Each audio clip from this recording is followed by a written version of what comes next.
So I have a couple of things before going forward, because we're still getting to know one another, so you all know, my pronouns are she and her. Also, I've had a question about developmental minister. Well, what kind of minister is that? So I want you to know I've had all of the training of regular Unitarian Universalist ministry, ordination, seminary.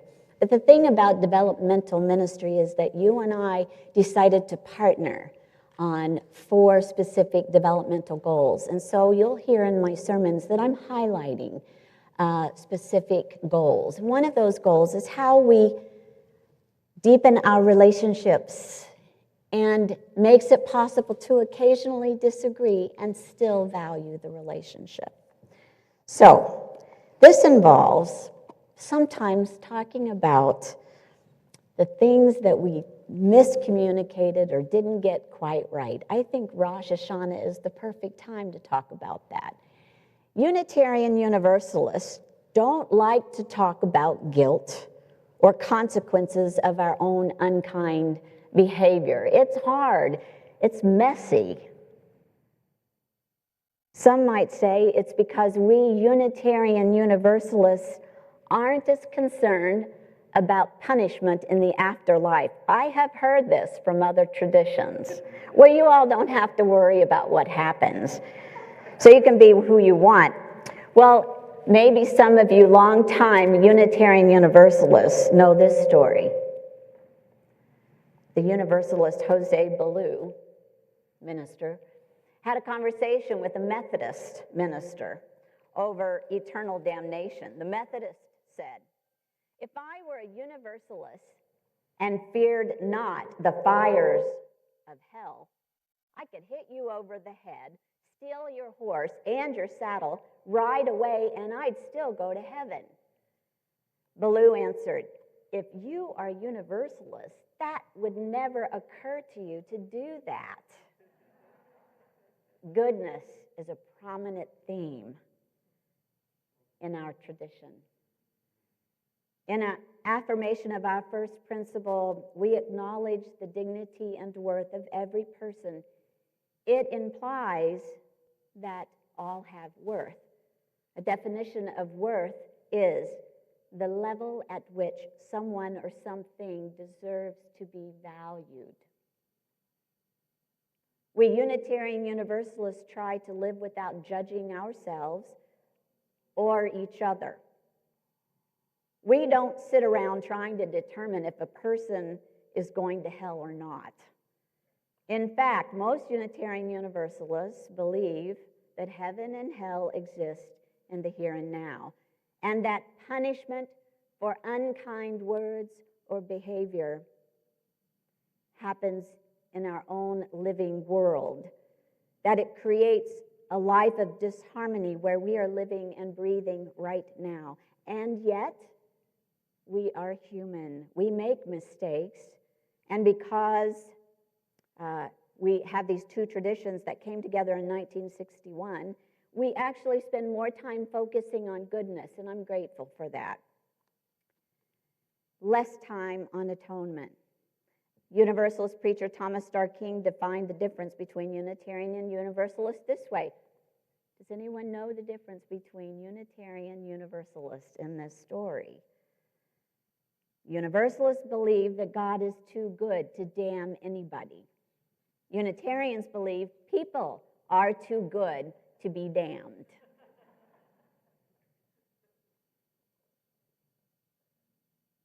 Admit it. It's more fun to think about the good and wonderful things that we do. I like that. And then late at night, I go, I'm really feeling this discomfort for something that was said or that was done. And I get those feelings of either guilt or anger or resentment. Even so, to periodically reflect on the unsavory results of one's own intentional or unintentional actions is extremely important to Unitarian Universalists. But we can only reflect when we pause, rest, certainly step aside from the daily onslaught of demands. The artist Paul Gauguin said, "I shut my eyes so that I might see." How often do you shut your eyes in a wakeful position to ponder what is sitting beneath my consciousness? Sometimes the only way we can see is to go within, to move into introspection in order to reflect on our experiences. It involves a moment to review, and that moment to intentionally pause and say, what am I holding on to? What have I not been able to let go of? And then to make a fresh start.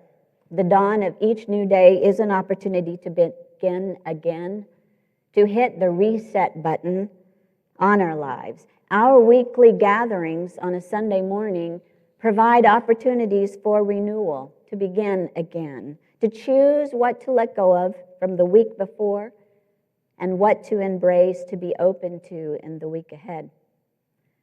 As has been stated, last evening at sundown, Rosh Hashanah began. This annual celebration emerging from the Jewish tradition launches a new year, but first begins to invite introspection or self-examination.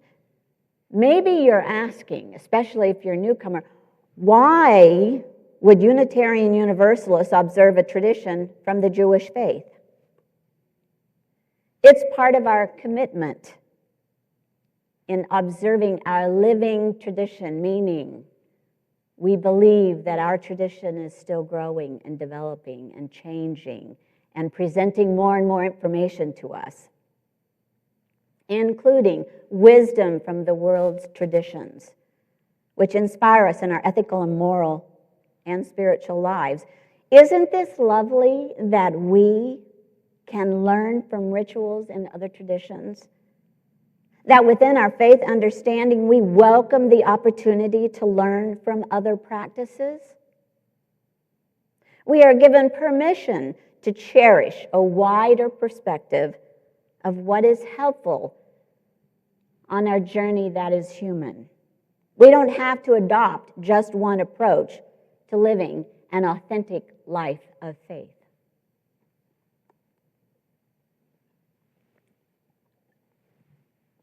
Okay, many years ago, I was a puppeteer for 1 year, and I helped make the sets. It was for Featherby's Fable, a children's science program that was picked up by PBS. So two of the producers, one of them was a man who had a goatee, a very tall man, very quiet, reflective. Every day I would go into the studio to begin sewing puppets or painting the sets for the television program. One day, the older gentleman abruptly turned off his classical music. He looked at me and he said dramatically, "What kind of music do you like?" I said, "Well, I love percussion in the Afro-Cuban and Indonesian cultures. The Native American flute soothes me. Folk music is a delight to me. Equally, I adore notes that roll from the cello and those that dance slowly from the oboe. Country music has great stories, and rock and roll, rock on, man." I threw my 21-year-old fist in the air. His eyes got so wide. He said,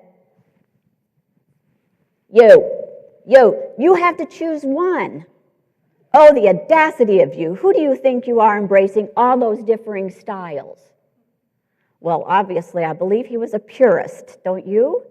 Classical was his chosen genre. Who do we Unitarian Universalists think we are, cherishing wisdom from traditions around the world? I think I've been a Unitarian Universalist all my life. I have really never fit into any one sort of theological box. Have you? Have you too changed over the years and collected? In Unitarian Universalism, we can assert that different thought processes, paths, and traditions offer us something of value.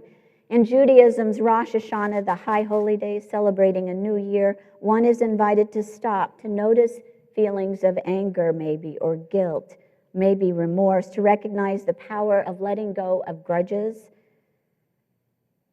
whatever else keeps us from living a more peaceful life. Here's another story from Judaism, and this is by a living contemporary rabbi, Stephen Leader. He said, "My name is Stephen, and I am a procrastinator. For years, the temple staff has known that when my assistant says, 'Steve is home working on his high holy day sermon,' what that really means is Stephen is at home cleaning the garage.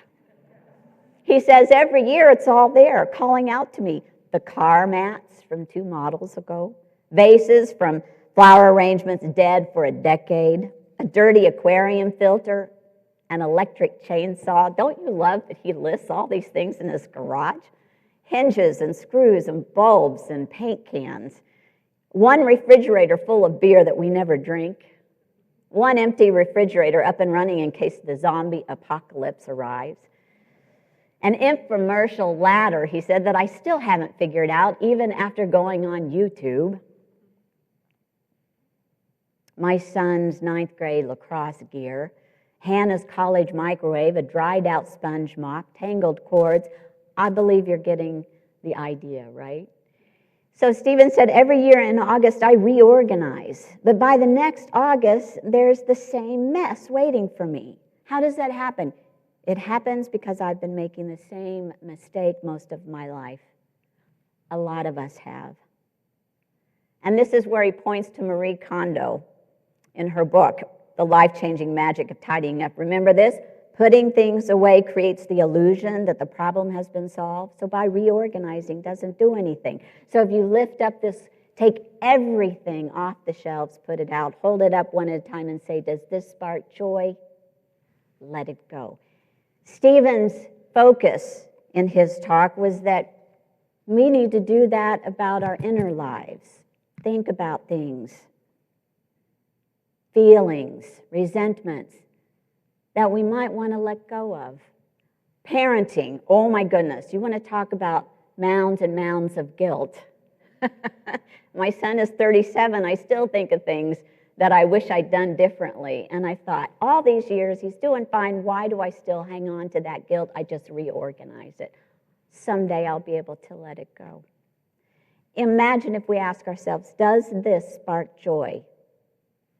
Does this spark joy? Maybe we will use prayer to help.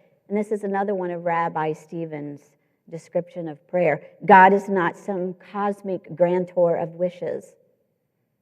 To pray is not to wish, not to get, not to persuade God to change our fortunes. To pray is to change ourselves, to rid ourselves of that which is holding us back from creating deeper relationships, holding us back from living a life of peace and harmony. Stephen said, what grudges, what bitterness, what guilt, what shame, what avoidances, what foolish pride, what sins tucked away in the cabinets, closets, and secret hiding places of your life should you hold up to the light today and admit no longer brings you joy? Maybe you're saying, you said, okay, Rabbi, I can let go of my envy, but not my pain. I mean, do you know what she did? People have said, do you know what he said? Do you know how he hurt me? We all know these stories. If the person who hurts us shows no remorse, if that person has not stopped, has not apologized, will never stop or apologize, then it's true. We do not have to forgive.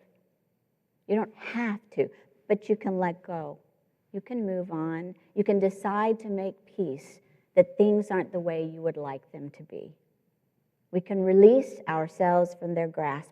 To paraphrase the Buddha from another tradition, in life, we are not punished for our anger. We are punished by our anger.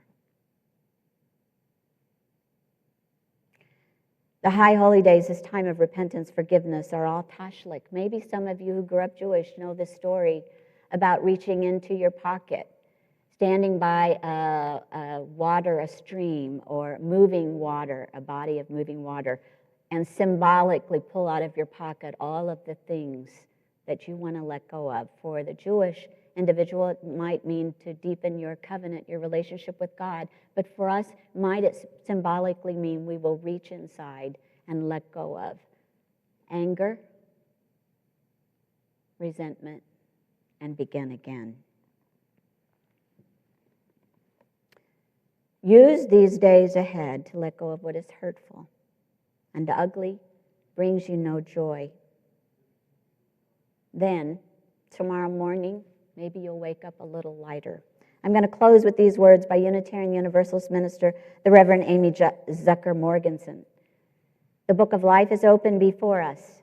It tells stories of sadness and happiness, of despair and hope, of stagnation and change, and a peaceful stillness that transcends both.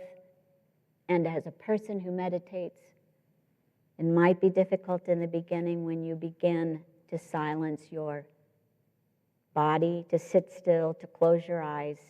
But I'm telling you, as through time, this ability to sit in stillness brings a few more moments of peace. May you be written into the book of life. May you write your own name there in shining ink, stirred together from the tears of the past and the sweet flower essence of the hoped-for future. May you know who you have been, who you are, and may you bless your future self with loving, brave, kind intention, filled with love for yourself and for others. May it be so. With you, I am with you on this journey of grasping and letting go.